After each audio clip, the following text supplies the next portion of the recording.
मुंबईकरांना दिलासा देणारा अर्थसंकल्प मुंबई महापालिकेच्या 2025-26च्या अर्थसंकल्पात कोणतीही करवाढ नाही. उपमुख्यमंत्री आणि मुंबईचे पालकमंत्री एकनाथ शिंदेंची माहिती. 2026च्या पावसाळ्यापूर्वी मुंबईतील रस्त्यांचं काँक्रिटीकरण पूर्ण होणार. मुंबई महापालिकेचे अतिरिक्त आयुक्त अभिजित बांगर यांची माहिती. महाराष्ट्रातील पीक विमा घोटाळ्याची चौकशी करा. राष्ट्रवादी शरदचंद्र पवार पक्षाच्या नेत्या खासदार सुप्रिया सुळे यांची केंद्रीय कृषी मंत्र्यांकडे मागणी. चौकशी करण्याचं शिवराज सिंह चौहान यांचं आश्वासन.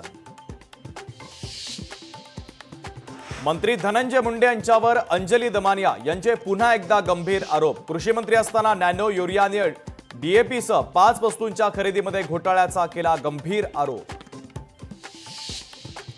वर्षभरात धनंजय मुंडेंनी शेतकऱ्यांचा अफाट पैसा खाल्ला. अशा व्यक्तीला मंत्रिपदी ठेवावं का, हे फडणवीसांनी ठरवावं. अंजली दमानियांचं वक्तव्य.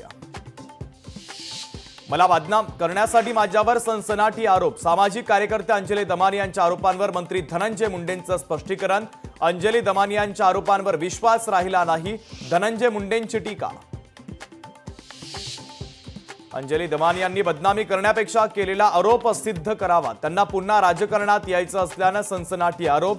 मंत्री धनंजय मुंडेंचा दमानियांवर गंभीर आरोप. अल्पवयीन मुलाकडून हवेत गोळीबार. कोल्हापूरच्या उजळाईवाडीतील धक्कादायक प्रकार. तर सेवानिवृत्त पोलीस अधिकाऱ्याच्या घरातील मोलकर्णीच्या मुलाचा हा सगळा प्रताप.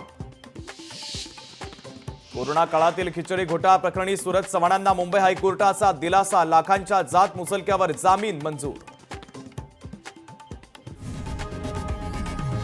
लोकशाही मराठी ऐका, पहा, जागरूक रहा.